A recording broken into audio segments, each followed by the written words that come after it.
satu topik yang saya berikan judul Slow is Fast. Sebenarnya saya hanya ingin bicara tentang proses Bapak Ibu. Ya, cuman kata-kata slow is fast ini saya belajar dari salah satu mentor saya.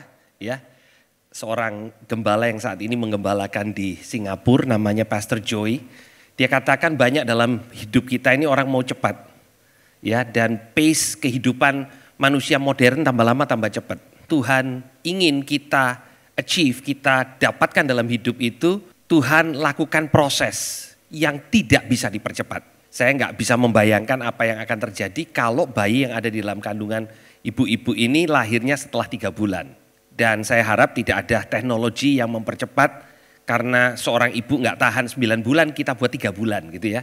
Supaya nggak suffer gitu. Dan kalau kita membayangkan itu achievable, bisa dilakukan, maka kita sebagai manusia merasa, wah kita terbantu ya.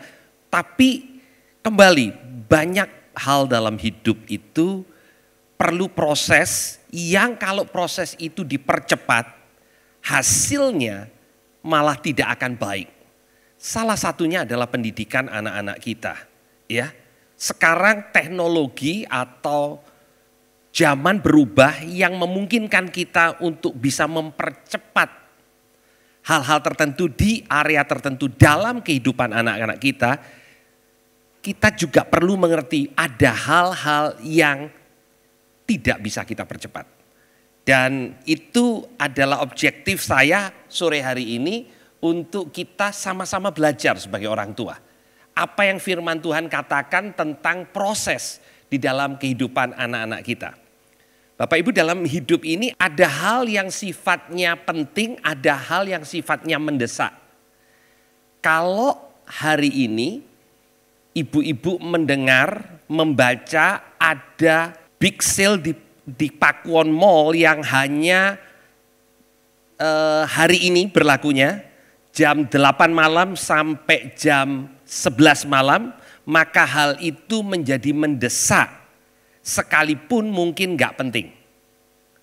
Tetapi karena hal yang mendesak itu tiba-tiba seringkali datangnya, maka yang tidak penting itu yang hanya mendesak akhirnya jadi penting. Saya gak katakan ibu-ibu aja ya, bapak ibu ya, tiba-tiba dapat message-nya pada waktu seminar ini sedang berlangsung. Saya tahu ada sebagian yang akan gerah karena merasa ada sesuatu yang penting terjadi di Pakuwon Mall, yang sesungguhnya sesuatu yang mendesak. Seringkali yang mendesak tidak penting, seringkali yang penting tidak mendesak. Jarang sekali sesuatu yang sifatnya mendesak itu penting. Ya, pendidikan anak itu penting, tidak mendesak. Yang mau menikah itu penting, tidak mendesak. Siapa yang setuju itu? Yang belum menikah tentu ya. Ya, jadi banyak hal kalau kita pakai pola mendesak, mau cepat-cepat, itu malah hasilnya nggak baik. Termasuk dalam pendidikan anak. Saya akan mulai dengan kisahnya Tuhan Yesus. Pada waktu Tuhan Yesus datang ke dunia ini, ya, dia besar bukan sebagai Tuhan. Karena Tuhan nggak bisa beranjak dewasa, Bapak Ibu. Setuju? Manusia bisa menjadi lebih dewasa, Tuhan nggak bisa. Jadi pada waktu Tuhan Yesus lahir sebagai bayi, dia menanggalkan keilahiannya. Agak sulit kita mengerti dia sepenuhnya Allah, tapi sepenuhnya manusia. Ya, saya percaya pada waktu Tuhan Yesus lahir sebagai manusia, bayi dia nangis. Kalau Bapak Ibu tanya, apakah ada bukti Alkitabiahnya? Saya bilang nggak ada, karena nggak ada di kedua Injil yang mencatat kelahiran Tuhan Yesus dikatakan ada tangisan bayi, nggak ada. Tapi saya percaya Tuhan Yesus menangis, ya. Tuhan Yesus disusui oleh ibunya Maria, oke. Dan ada bagian-bagian di dalam Injil Lukas di mana Yesus sebagai manusia tumbuh selayaknya seorang anak, ya. Dikatakan di Lukas pasal yang kedua dikatakan begini di ayat 42. Ketika Yesus telah berumur 12 tahun. Hari ini kira-kira dia grade 6 atau mungkin yang agak cepat grade 7. Ya, kira antara itulah ya. Pergilah mereka ke Yerusalem seperti yang lazim pada hari raya itu. Sehabis hari perayaan itu ketika mereka berjalan pulang, tinggallah Yesus di Yerusalem tanpa diketahui orang tuanya. Orang tuanya balik, gak dapatkan Yesus, dikira Yesus bersama dengan rombongan yang lain, akhirnya mereka balik. Cukup jauh Bapak Ibu ya. Dari Nazaret balik lagi Yerusalem. Sesudah 3 hari mereka menemukan dia dalam bait Allah. Ia sedang duduk di tengah-tengah alim ulama. Terjemahan bahasa Inggrisnya teachers. Sambil mendengarkan mereka dan mengajukan pertanyaan-pertanyaan kepada mereka. Dan semua orang yang mendengar dia, perhatikan, semua orang yang mendengar dia sangat heran akan kecerdasannya. Jadi Yesus sebagai manusia itu pinter, ya. Dan pembahasan ini, diskusi ini terjadi di bait Allah. Kami beberapa mendapatkan kesempatan liburan Lebaran ini pergi ke Israel. Saya sempat tanya, apakah apa yang dilakukan Yesus pada waktu 12 tahun itu common? Sesuatu yang umum, anak 12 tahun kan masih kecil ya Bapak Ibu ya. Terus kemudian di bait Allah gitu ya, tempat yang sangat dianggap tempat yang penting untuk orang-orang Yahudi. Terus kemudian anak 12 tahun, terus kemudian mulai diskusi sama guru-guru yang ada di sana. Jawaban yang saya temukan adalah itu dilakukan tapi hanya untuk orang-orang yang dianggap spesial. Nah, dari sisi kelahirannya, Yesus ini dari Nazaret, dari kampung. Jadi kalau dari sisi itu sulit untuk dikatakan Yesus itu dapat kesempatan karena dia anaknya siapa gitu. Anak kampung Bapak Ibu. Alasan satu-satunya dia bisa ada di sana adalah kemampuannya. Dan Alkitab mengatakan semua orang itu heran. Sehingga dia berhari-hari ada di sana. Jadi karena buat para imam ini ya, yang ada di bait Allah, ada anak yang super cerdas, usia baru 12 tahun. Ngerti banyak hal dan bisa diajak diskusi. Tetapi kita melihat masih di Lukas pasal yang kedua, di ayat yang ke-52 dikatakan, Yesus bertambah besar dan bertambah hikmatnya dan besarnya. Dan makin dikasihi oleh Allah dan manusia. Terjemahan bahasa Inggrisnya dikatakan Jesus increase in wisdom and in stature. Dalam artian jadi sebagai manusia Yesus itu tumbuh menjadi anak remaja kemudian bertumbuh dewasa. Stature-nya increase, tambah gagah. Ya. Terus kemudian wisdomnya increase. Kembali ini bicara tentang Yesus sebagai manusia. Kalau Tuhan kan tidak bisa wisdomnya increase. Wong Tuhan kok. Sempurna kan hikmatnya. Jadi sebagai manusia Yesus ini tambah lama tambah berhikmat. Sama seperti kita. Anak-anak kita juga seperti itu. Perlu waktu untuk bertumbuh dan semakin berhikmat. Karena Tuhan Yesus mengalami hal yang sama. Kalau usia 12 tahun, kecerdasannya bisa membuat para imam di bait Allah itu terkagum. Harusnya sorga bisa melakukan percepatan dalam pelayanan Tuhan Yesus. Harusnya seperti itu. Bapak Ibu, it's debatable apakah Tuhan Yesus sungguh-sungguh masuk sekolah rabi atau tidak, ya. Tapi sekolah rabi itu selesainya umur 20, Bapak Ibu, ya. Dan Tuhan 12 anak ini sudah bisa levelnya diskusi sama ahli-ahli Taurat di bait Allah, para imam, ya. Jadi levelnya udah di sana. Harusnya dalam waktu singkat kalau mau program percepatan sorga dilakukan untuk Yesus, 18 bisa mulai pelayanan, kira-kira kan begitu ya. Kan ini dahsyat, DNA-nya aja lain sama kita, kira-kira kan gitu. Tetapi yang mencengangkan adalah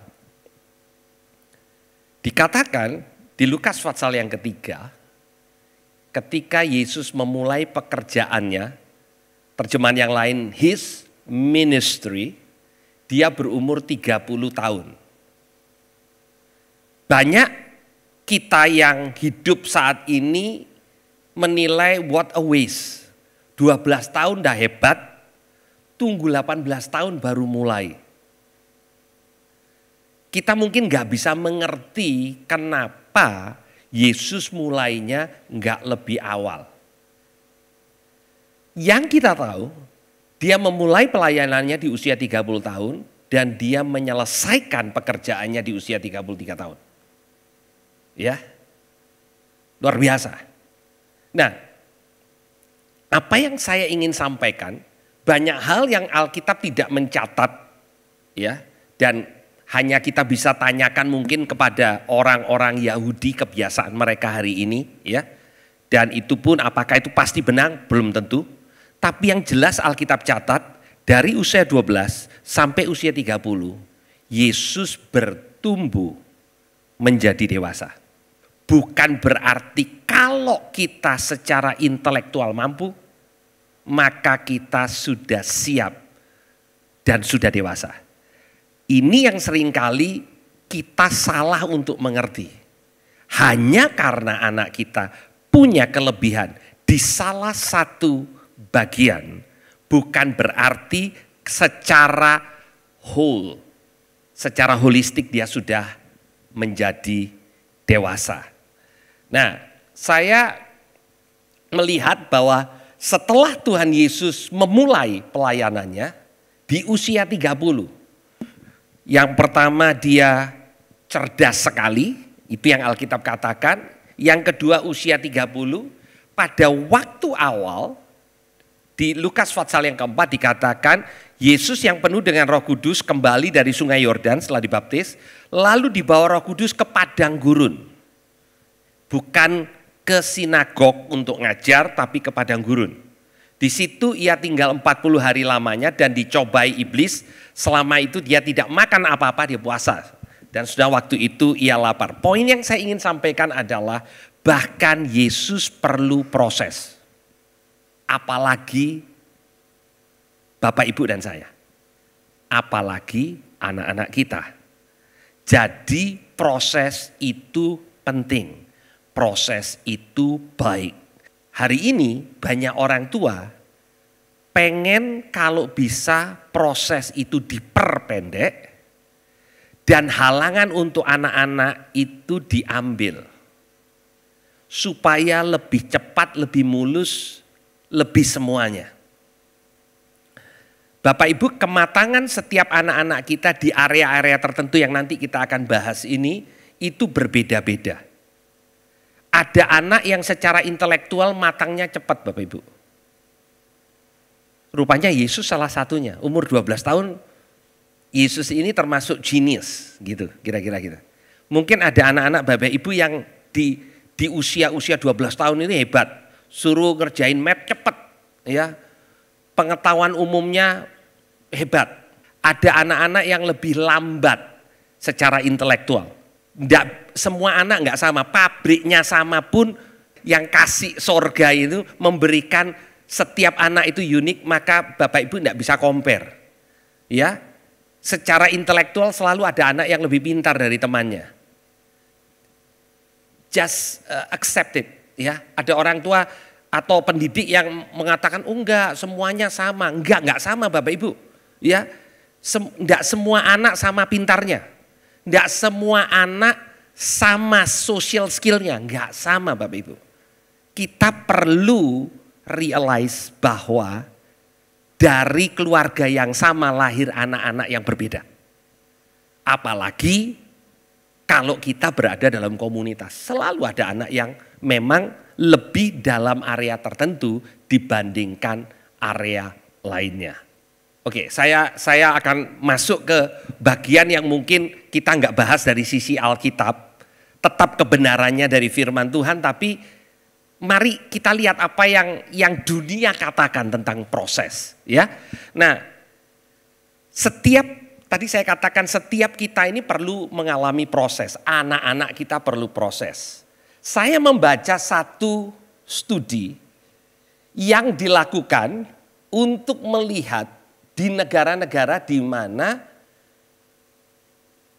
warga negaranya di usia tertentu wajib untuk masuk wajib militer. Selama wajib militer itu nggak bisa sekolah Bapak Ibu, nggak bisa kerja, ya. Nah, salah satu negara yang paling panjang wajib militernya itu Israel, Bapak Ibu. Kalau banyak negara lain mengharuskan mewajibkan warga negaranya yang laki untuk masuk wajib militer, Israel dua-duanya, laki-laki dan perempuan. Kalau Bapak Ibu ke sana, yang jaga di perbatasan itu banyak yang cewek-cewek, pegang M16, keren-keren, kayak Gal Gadot, ya.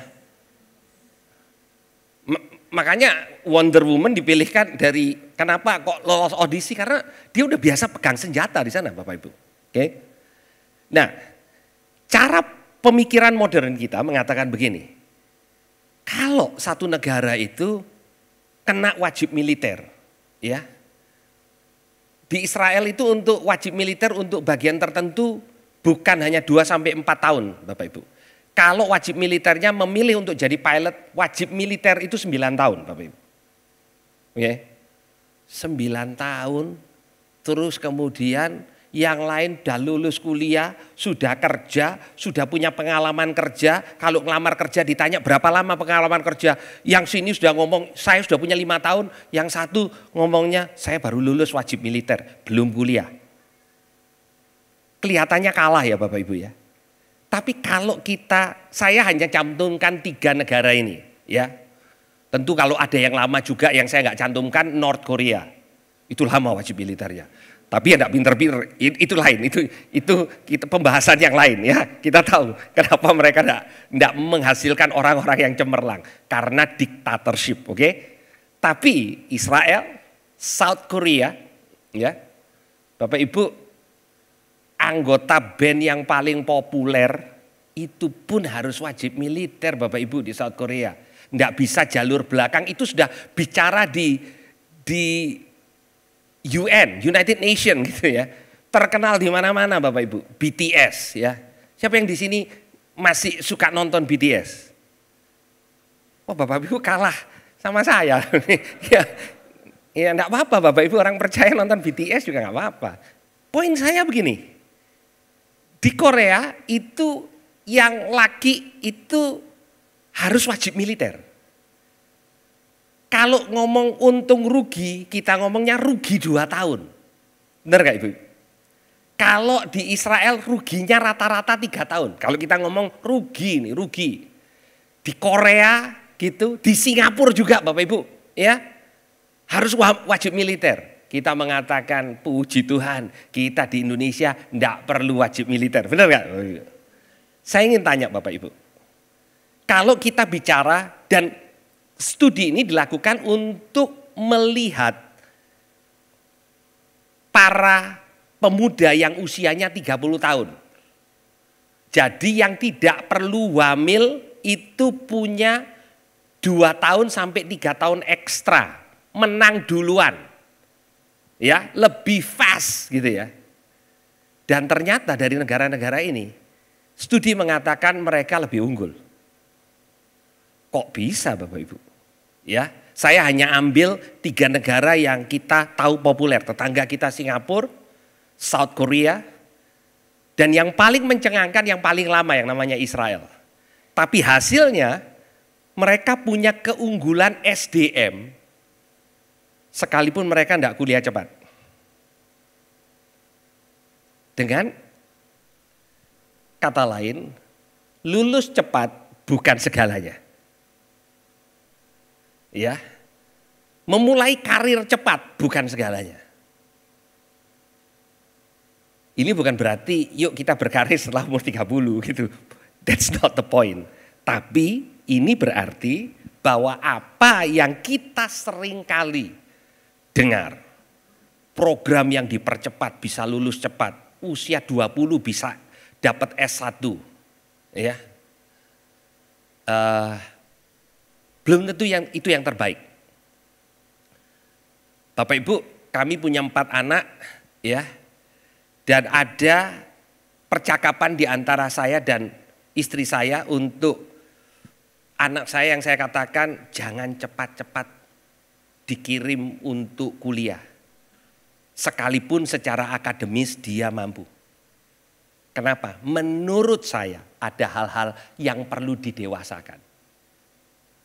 Bukan tidak sopan Bapak Ibu. Tapi menurut saya ada hal-hal yang lebih baik dia tidak kuliah dulu. Ya, saya tidak mengejar dia harus selesai di usia 20 tahun. Dapat gelar S1, terus kemudian kalau cerdas dikuliahkan S2. Enggak ada yang salah dengan itu Bapak Ibu. Tetapi poin saya untuk kita semua hari ini adalah cepat bukan segalanya. Cepat bukan segalanya. Ya. Dan Bapak Ibu jangan terpacu dengan cepat-cepatan dengan orang tua lain. It's okay, ya. Tetapi kembali wajib militer ini juga bicara bahwa tidak ini bukan nganggur-ngangguran, tapi mereka ditempa. Ada hal tertentu yang merupakan juga pendidikan yang mendewasakan anak-anak ini untuk jadi dari ini yang dikatakan oleh salah satu trainer yang diinterview. Dia bilang begini, pada waktu mereka masuk dikatakan, we receive a lot of boys, dia bilang gitu. Tapi pada waktu mereka keluar, kita keluarkan men. Dan boys become men itu bukan hanya dikasih matematika. Nangkep ya, dikasih fisika, pelajaran bahasa Inggris. Ada boys yang sudah sampai 40 masih boys. Bapak Ibu pernah ketemu yang sudah 40, sikapnya masih kayak anak-anak, sudah menikah. Modelnya masih kayak anak-anak. Tentu tidak ada di ruangan ini. Ya, kalau kita kan semua sudah men and woman ya toh, hopefully, ya. Tapi ada orang-orang yang sudah dewasa, usianya udah tambah tapi masih boys gitu ya. Nah, saya akan tunjukkan beberapa maturity yang bukan hanya dipercaya, ini bukan hanya karena kita sekolah Kristen. Ini dipercaya oleh sebagian besar, saya tidak mengatakan seluruhnya, tapi sebagian besar pendidik, sebagian besar orang di dunia mengerti hal ini. Yang pertama physical maturity, ya, menjadi dewasa secara fisik. Studi mengatakan anak-anak sekarang, ya, abad ke-20 itu lebih cepat menjadi dewasa physically, ya. Dikatakan kalau awal abad 20 itu wanita, ya, atau anak perempuan itu mengalami menstruasi pertama umur 16-17 tahun. Sekarang umur 12-13 tahun. Para pendidik benar ya, bahkan sekarang ada yang di bawah saya mendengar ada yang grade 4, 8 tahun, 9 tahun, oke. Mencengangkan, dulu zaman saya 9 tahun, kita masih nekeran, tahu nekeran Bapak Ibu ya. Bapak Ibu namanya nekeran, maksudnya, tapi 9 tahun sekarang perempuan sudah mengalami period. Berarti secara biologis dia sudah bisa mengandung bayi. Secara biologis Bapak Ibu ya. Secara kematangan kita bilang ya masih anak-anak Pak. Exactly. Jadi physical maturity ya, demikian juga anak laki-laki ya. Dikatakan it's not just girls. Boys were starting puberty earlier ya. Sekarang katanya puberty dan ini selalu tambah lama tambah muda. Saya enggak tahu 50 tahun dari sekarang terus kemudian apa umur 7 atau apa kita enggak tahu ya Bapak Ibu ya. Tapi sekarang kalau Miss Lucy katakan ada yang 9 tahun, mungkin ini yang agak exceptional early. Tapi anggap deh 10 tahun. Terus kemudian puberty untuk anak laki-laki juga sudah di bawah 10 tahun.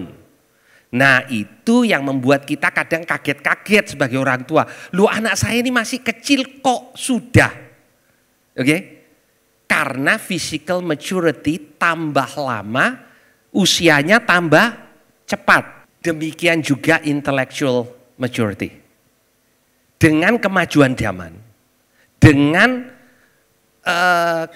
semakin available semua informasi, anak-anak yang mau belajar tentunya ya, itu bisa belajar lebih cepat. Itu yang membuat kadang orang tua terintimidasi anaknya bisa kasih tahu sesuatu yang kita enggak tahu. Dan anak-anak ngomongnya gini, loh masa mama enggak tahu? Jawabannya apa? Kalau masa mama enggak tahu? Diakui aja, oh iya mama enggak tahu. Karena kembali, hanya karena mereka punya intellectual maturity, bukan berarti mereka mature as a person. Ini dua hal yang kita secara kasat mata mudah untuk melihat. Dan penilaian kita di sini, wah anak saya udah gede. 12 tahun ini loh. Tuhan Yesus sudah cerdas gitu, masih enggak langsung ministry gitu ya. Jadi anak saya sudah gede, iya gede badannya. Anak saya DJ itu umur 14 tahun lebih tinggi sekarang dari saya. Saya enggak melihat itu untuk mengatakan oke, udah gede. Ada banyak hal yang dia ngomong, papa ini enggak tahu. Iya enggak tahu DJ. Saya enggak langsung mengatakan wow, dia dewasa. No, dia masih 14 tahun Bapak Ibu. Nah, Bapak Ibu, di samping kedua hal tadi, ada intellectual maturity, ya, ada emotional maturity. Dan rupanya, sekalipun ini lebih sulit diukur, kalau intellectual maturity banyak tesnya Bapak Ibu. Tapi emotional maturity masih jarang tesnya. Tapi ini ditengarai lebih penting hari-hari ini dibandingkan intellectual maturity.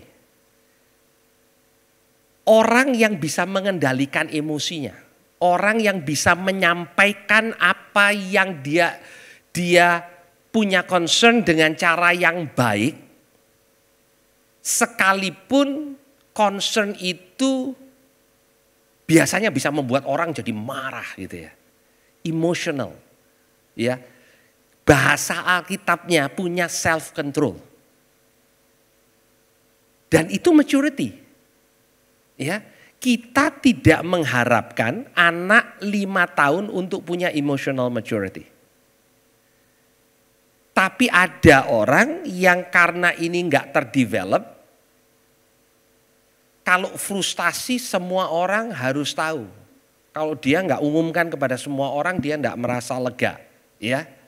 Nah, di area itu emotional maturity-nya masih kurang Bapak Ibu. Karena waktu ya, saya cepat aja.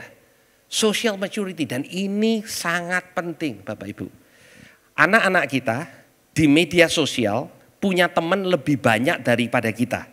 Anak-anak zaman sekarang lebih sulit bersosialisasi dibandingkan anak-anak di zaman sebelum gadget ada. Karena waktunya anak-anak zaman dulu dipakai untuk bersosialisasi. Waktu sekarang banyak dipakai untuk bersosialisasi lewat gadget atau lebih tepatnya dengan gadget. Saya mendengar satu interview seorang ibu yang mengatakan, saya ambil gadget dari anak saya supaya dia belajar untuk bermain di luar. Setelah diambil anaknya main di luar, ibu ini lega. Gadgetnya ternyata bisa tidak digunakan untuk waktu yang cukup panjang. Setelah itu anaknya balik bosan main di luar. Mulai menurut mamanya ganggu mamanya. Mamanya sedang berinteraksi dengan laptop. Ya toh? Anaknya mau berinteraksi dengan mamanya. Karena akhirnya terganggu, maka akhirnya mamanya mengalah, kembalikan gadgetnya. Supaya sama-sama tenang. Mungkin itu juga salah satu cerita kita. Saya tidak mengatakan ini di mana kami tidak pernah melakukan kesalahan hal ini. Saya hanya mengatakan kenapa ini terjadi. Ya, kita semua punya masalah, Bapak Ibu, dengan social maturity anak-anak kita. Sedangkan pada waktu mereka berada di dunia ini, mereka berhubungan dengan orang lain, mereka perlu berinteraksi dengan orang lain, macam-macam tipe, ya, dan intellectual maturity-nya itu enggak cukup. Pernah enggak Bapak Ibu melihat ada orang yang sangat hebat, tahu banyak, tapi kalau diajak kerjasama menjengkelkan. Mereka enggak bisa ngertiin orang, enggak bisa ngertiin rekan kerjanya, tapi hebat. Dan yang terakhir Bapak Ibu, spiritual maturity. Nah, dunia punya definisi tentang spiritual maturity, oke? Tapi saya ingin kembali untuk menekankan Alkitab sebenarnya mengajarkan kepada kita bahwa kalau kita mau punya anak-anak yang berhikmat, bukan pintar, sekedar pintar. Pintar itu penting Bapak Ibu. Banyak orang pintar, ya. Pendidikan tidak membuat orang berhikmat. Kalau orang dasarnya maling, Bapak Ibu, pendidikan akan membuat dia menjadi maling yang lebih canggih. Setuju Bapak Ibu? Ya. Kalau orang dulu bodoh, dia maling ketahuannya gampang. Tapi kalau dia tambah pintar dan memang hatinya mau maling, dia akan maling dengan lebih smooth. Tapi ya tetap maling Bapak Ibu. Karena knowledge nggak bisa mengubah. Kalau education bisa mengubah, maka hari ini kita nggak melihat bahwa masih ada masalah dengan orang-orang yang katanya educated gitu ya, tapi bisa memanfaatkan orang lain. Alkitab mengatakan permulaan hikmat adalah takut akan Tuhan. Dan mengenal yang Maha Kudus adalah pengertian. Jadi balik lagi, anak-anak kita perlu ini. Nah Bapak Ibu, seringkali kalau untuk masalah rohani kita bilang itu penting. Tapi kan tidak urgent. Nah sepertinya rohani itu. Tapi maksudnya kita ini penting. Akhirnya kita tidak lakukan dan kita merasa it's okay. Tidak datang sekolah minggu aja loh, tidak apa-apa. Tidak ke gereja aja lah, tidak apa-apa. Jujur daging ini kalau antara ke gereja sama sale tadi yang hanya 3 jam Bapak Ibu. Terus ibadahnya persis di jam sale. Berapa banyak di antara kita terpancing begini. Kan ibadah masih ada minggu depan. Sale cuma ada minggu ini. Saya tidak tanya siapa yang berpikir begitu. Oke. Tapi kecenderungan daging itu begitu Bapak Ibu. Kerohanian anak juga sama. Kalau kita tidak ngajar mereka untuk berdoa, tidak apa-apa. Tapi kalau matematika belum bisa, temennya sudah bisa. Wah, bahaya. Nanti gimana kalau dipanggil sama Miss Lucy? Saya kan tidak kompeten sebagai orang tua. Tapi kalau anak tidak bisa doa lah ya, tidak apa-apa. Doa, Elon Musk juga nggak bisa doa, bisa merancangkan banyak hal kok. Ya, nah Bapak Ibu, ini yang saya tulis Bapak Ibu ya, saya akan mengakhiri dengan ini. Seorang yang merasa berharga akan menghargai orang lain. Pada waktu kita merasa berharga karena apa yang Tuhan lakukan, kecenderungannya kita akan menghargai orang lain. Seorang yang merasa dikasih akan mengasihi orang lain. Kalau kita merasa Tuhan itu ngasihi kita, maka kita mudah untuk mengasihi orang lain. Seorang yang tahu dia diampuni akan mengampuni orang lain. Seorang yang merasa Tuhan tolong dia, itu punya kecenderungan untuk mudah untuk nolong orang lain. Seorang yang merasa dirinya diterima akan mudah untuk menerima orang lain. Itu sebabnya spiritual maturity begitu penting. Pada waktu anak kita bawa untuk mengenal Tuhan. Bukan sekedar mengenal gereja, bukan sekedar mengenal program tertentu yang bagus, tapi mengenal Tuhan. Maka kita mempersiapkan hal yang baik. Saya tidak mengatakan intellectual maturity nggak penting, bukan itu. Yang lain nggak penting, bukan. Tapi kalau kita hanya fokus ke satu, Bapak Ibu, kita bisa kehilangan anak-anak kita as a whole. Saya hanya ingin menutup dan mengatakan kalau Tuhan Yesus memulai dengan 30 tahun dan tidak telat, slow is fast. Artinya ada hal, ada proses dalam kehidupan anak-anak kita di mana tolong jangan dibuat semuanya dikarbit supaya cepat dan kelihatan hasil bagusnya. Karena semua yang berharga itu ada prosesnya. Mari kita berdoa. Tuhan, kami mengucap syukur untuk kesempatan kami boleh diingatkan. Banyak hal yang kami bicarakan hari ini bukan kami tidak tahu. Tapi kami sebagai orang tua perlu diingatkan. Pendidikan anak-anak kami penting, Tuhan, dan kami mau melihat anak-anak kami maturing, semakin dewasa. Bukan hanya secara fisikal, bukan hanya intellectual, tapi di area-area lain. Tuhan, emotionally mereka juga bertumbuh dewasa, socially mereka juga bertumbuh dewasa. Dan yang terpenting, hubungan mereka dengan Engkau. Sewaktu mereka dewasa, mengalami Engkau. Tuhan, kami percaya firman-Mu mengatakan Tuhan, hikmat dimulai dari takut akan Engkau. Pengertian dimulai dari pengenalan akan Engkau. Biar kami tidak kecolongan sebagai orang tua, tapi kami melihat dan diingatkan kembali apa yang penting yang perlu kami bangun dalam kehidupan anak-anak kami.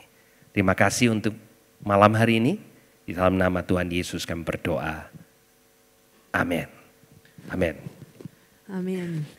Kita percaya kita semua diberkati ya, kita belajar kalau ya proses itu penting. Kalau sesuatu yang terlihat cepat ya, itu yang instan rata-rata nggak sehat ya. Mie instan, fast food gitu. Jadi proses itu yang membuat sesuatu itu menjadi berharga.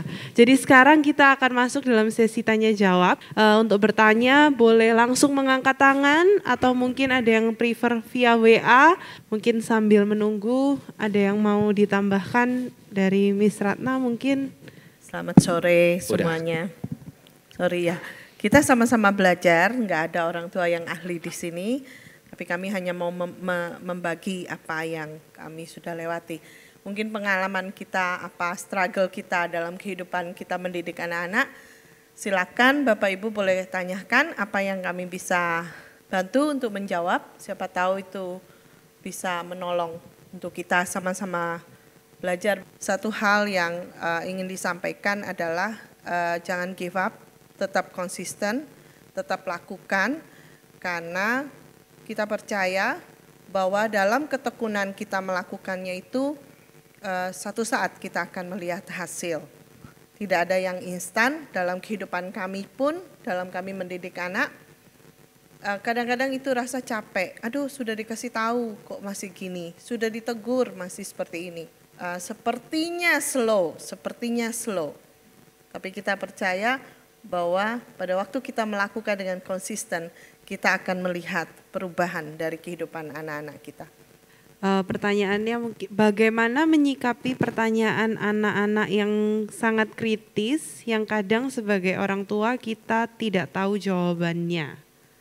Mungkin kita mulai dengan itu. Bagaimana menyikapi pertanyaan dari anak yang sangat kritis, yang kadang sebagai orang tua kita tidak tahu jawabannya. Oke, sebelum saya mencoba menjawab. Ada enggak di antara Bapak Ibu yang punya anak yang, oke saya tidak berusaha lagi bertanya kira-kira siapa yang tanya, bukan itu poin saya. Tapi ada enggak Bapak Ibu yang punya anak yang memberikan pertanyaan yang Bapak Ibu nggak tahu jawabannya selama Bapak Ibu punya anak? Pernah nggak itu terjadi? Oke. Kalau nggak pernah, mungkin Bapak Ibu nggak pernah mendengar anak-anak bertanya, apakah anak-anak Bapak Ibu itu terlalu takut untuk tanya? Karena setiap kita pernah harus yang ngalamin. Ya, pertanyaan yang iya kok kok enggak pernah kepikir juga ditanyain gitu ya. Dari sisi apapun ya, ini bisa enggak harus sesuatu yang sifatnya rohani, tapi sesuatu yang dalam hidup gitu ya. Dia tanya. Nah, Bapak Ibu, sebenarnya pertanyaan ini baik untuk kita. Kalau kita tidak tahu, jawab tidak tahu. Ada informasi, pertanyaan yang sifatnya informasi. Anak-anak tanya, ini kok bisa begini ya? Aduh, nggak tahu. Tapi jangan berhenti di sana. Karena kita mau memberikan contoh kepada anak-anak bahwa kalau kita nggak tahu, kita cari tahu. Dan kita maunya anak-anak kita juga seperti itu. Curiosity itu baik Bapak Ibu. Ya. Dan untuk orang tua Kristen, jangan kaget dengan pertanyaan yang sepertinya kita pikir dia mempertanyakan imannya. Saya ambil contoh, dia tanya, loh kalau Tuhan Yesus itu Tuhan, kok bisa kayak begini Ma? Jangan dijawabin gini, jangan mempertanyakan Tuhan Yesus. Ya, dia tidak akan tanya yang kedua kalinya. Karena ada pertanyaan yang mungkin dia memang tidak ngerti. Kenapa kalau Tuhan itu Tuhan, terus dia tanya seperti itu, kok Tuhan itu melakukan seperti itu. Ya, apa yang kita mengerti, kita jawab.